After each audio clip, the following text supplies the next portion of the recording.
Hello students, आज हम solve करेंगे एक्सरसाइज 1.2 क्लास 7।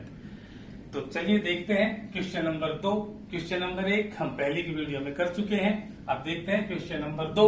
क्वेश्चन नंबर 2 में यहाँ 3 पार्ट दिए गए हैं। चलिए पहला पार्ट देखते हैं। पहला पार्ट अर्थात एक जो पार्ट है उसमें लिखा है कि एक ऐसा ऋणात्मक पूर्णांक युग्म लिखिए जिसका अंतर 8 है। यहाँ देखिए ऋणात्मक पूर्णांक युग्म अर्थात हमें दो ऐसे पूर्णांक लेने हैं और दोनों के दोनों कैसे होने चाहिए, ऋणात्मक पूर्णांक होने चाहिए जिनका अंतर 8 हो। अर्थात यदि एक पहले ऋणात्मक पूर्णांक में से अगर मैं दूसरा घटाता हूं, अंतर का अर्थ घटाना, अगर घटाता हूं तो कितना आता है, 8 आना चाहिए। तो चलिए देखते हैं। तो हम पहले अपने आप सोच लीजिए, आप सोच सकते हैं कि ऐसी कौन से पूर्णांक हैं। आप धनात्मक ऋणात्मक की तरफ ध्यान ना दे के सिर्फ ये सोचिए कि ऐसे कौन से पूर्णांक हैं जिनका अंतर 8 आ सकता है। तो आप सोचेंगे तो आप पाएंगे कि 10 और 2 सोच सकते हैं, 10 में से 2 गए तो 8। लेकिन यहाँ दोनों धनात्मक हैं, हमें चाहिए कैसे, दोनों ऋणात्मक चाहिए। ऐसी स्थिति में हम क्या करेंगे, मान लीजिए मैं 2 को ऋणात्मक ले लेता हूं और 10 को भी ऋणात्मक ले लेता हूं। ऐसी स्थिति में यदि हम इनका अंतर निकालते हैं तो कितना आएगा, घटा 2। अंतर का अर्थ है घटाना, घटा 10 दूसरा पूर्णांक ये है ऋणात्मक, घटा 2 घटा घटा जमा और 10। अब एक ऋणात्मक पूर्णांक एक धनात्मक क्या होगा, घट जाएंगे। तो 10 में से 2 गए 8, चिन्ह वो आएगा जो बड़ी संख्या के साथ है अर्थात 10 के साथ धनात्मक चिन्ह है तो 8 धनात्मक। तो इस प्रकार हमने देखा हमारे पास जो ऋणात्मक पूर्णांक आए वो कौन कौन से हैं, घटा 2 और घटा 10 है जिनका अंतर कितना है, 8 है। ऐसे और भी युग्म हो सकते हैं, सिर्फ ये नहीं कि इनका फाइनल आंसर घटा 2 और घटा 8 या 10 है। चलिए और देखते हैं। मान लीजिए मेरे पास एक और युग्म है ऋणात्मक पूर्णांकों का, घटा 3 और घटा 11। इसी प्रकार अगर हम देखते हैं तो घटा 3 घटा में अगर मैं घटा 11 करता हूं तो घटा 3 घटा घटा जमा और 11, और ठीक उसी प्रकार से एक ऋणात्मक एक धनात्मक पूर्णांक तो घट जाएंगे। और बड़ी में से अगर छोटा पूर्णांक घटाते हैं, 11 में से 3 गए 8, चिन्ह जो बड़ी संख्या के साथ है। इसी प्रकार और भी हैं, आप अगर यहाँ 4 करेंगे, यहाँ 12 ले लीजिए, 5 करेंगे 13 ले लीजिए। ऐसे बहुत सारे युग्म जो है ऋणात्मक पूर्णांकों के आपको मिल जाएंगे जिनका अंतर कितना है, 8 है। तो ये तो था पार्ट ए क्वेश्चन नंबर 2 का। आशा है आप इसे समझ गए होंगे। अब हम चलते हैं पार्ट नंबर 2 पे। जो पार्ट 2 है उसमें क्या दिया है, उसमें दिया है कि एक ऋणात्मक पूर्णांक और एक धनात्मक। पहले वाले पार्ट में दोनों ऋणात्मक पूर्णांक थे, जबकि इसमें एक ऋणात्मक पूर्णांक है और एक धनात्मक पूर्णांक है जिनका योग घटा 5 है, अर्थात जोड़ने पर घटा 5 है। तो आप सोचिए ठीक उसी प्रकार से देखते हैं। मैंने मान लीजिए मैंने एक पूर्णांक लिया 6 और 1, एक ऋणात्मक है तो मैंने इसको ऋणात्मक ले लिया, घटा 6 और 1। हम देखते हैं इनका योग कितना आता है, घटा 6 जमा 1।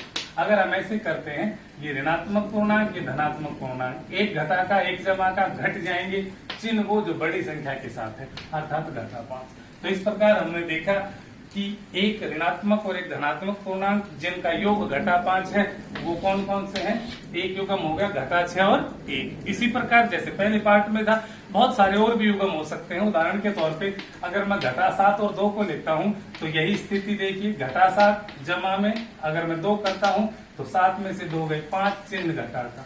इसी प्रकार अगर यहाँ घटा 8 और 3 लेंगे, 9 और 4 लेंगे, बहुत सारे युग्म आपको ऐसे मिल जाएंगे जो एक ऋणात्मक पूर्णांक है और एक धनात्मक पूर्णांक है और जिनका योग कितना है, घटा 5 है।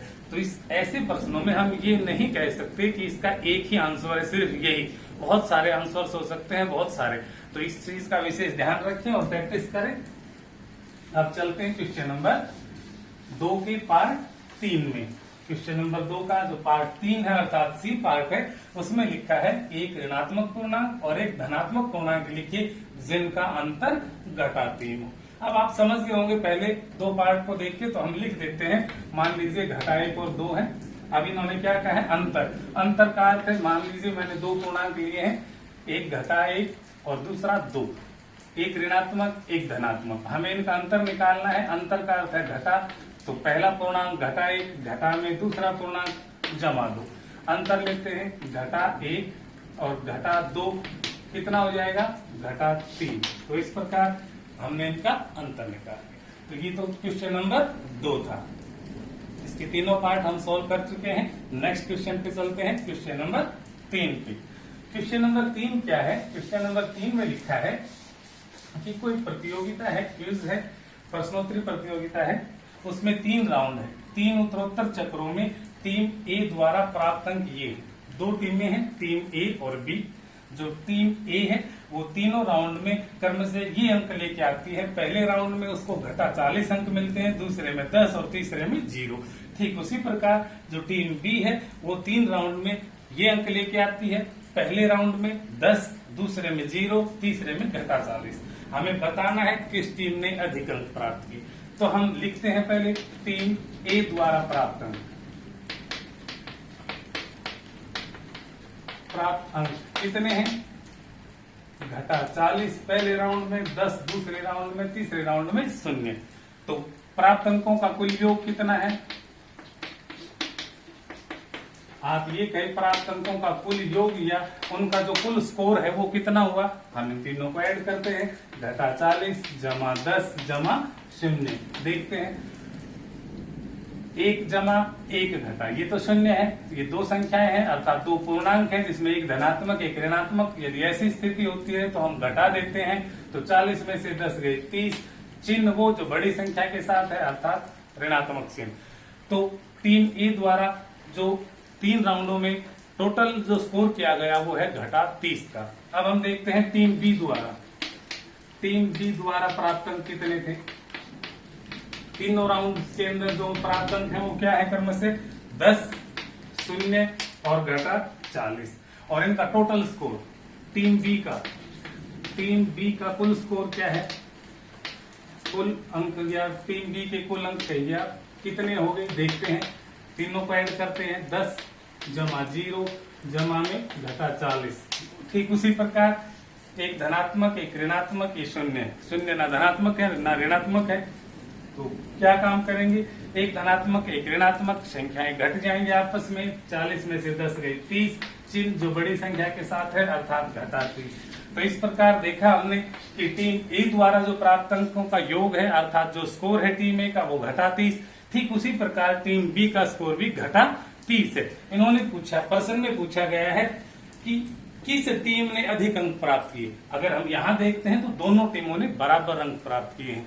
किसी टीम को अधिक या कम नहीं, दोनों टीमों का बराबर स्कोर है।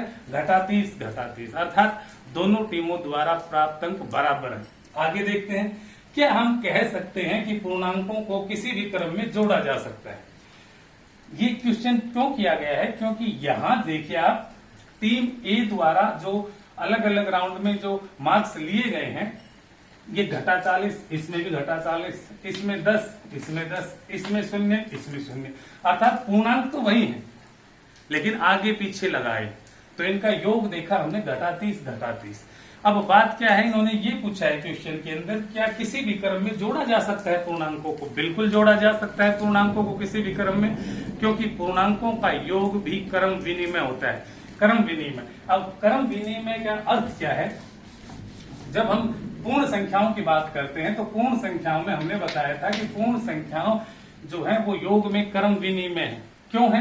क्योंकि किन्हीं भी संख्याओं को 2 या 2 से अधिक संख्याओं को किसी भी क्रम में अगर जोड़ते हैं, उदाहरण के तौर पर मैंने लिया 3 जमा 5, अगर मैं इसको क्रम बदल के जोड़ता हूं 5 जमा 3, तो दोनों स्थितियों में हमारे पास 8 आता है। इसलिए हम कहते थे कि पूर्ण संख्याएं हैं वो योग में क्रम विनिमय है। अब ठीक उसी प्रकार से हम पूर्णांकों की बात करते हैं तो पूर्णांकों की अगर मैं बात करूं, मेरे पास एक पूर्णांक घटा 6 है, दूसरा 3 है। अगर मैं इनका क्रम बदल देता हूं 3 और घटा 6, तो दोनों स्थितियों में देखते हैं घटा 6 जमा के 3 घटा 3। ठीक उसी प्रकार यहां देखते हैं तो घटा 3। तो इस प्रकार हम कह सकते हैं कि पूर्णांक भी अगर योग करते हैं पूर्णांकों का तो पूर्णांकों का योग भी क्रम विनिमय होता है, अर्थात पूर्णांकों को भी किसी भी क्रम में जोड़ा जा सकता है। तो ये हमारा क्वेश्चन नंबर 3 था। आज के लिए इतना ही। आशा है आप समझ गए होंगे। घर पर रहें, सुरक्षित रहें, पढ़ते रहें। धन्यवाद।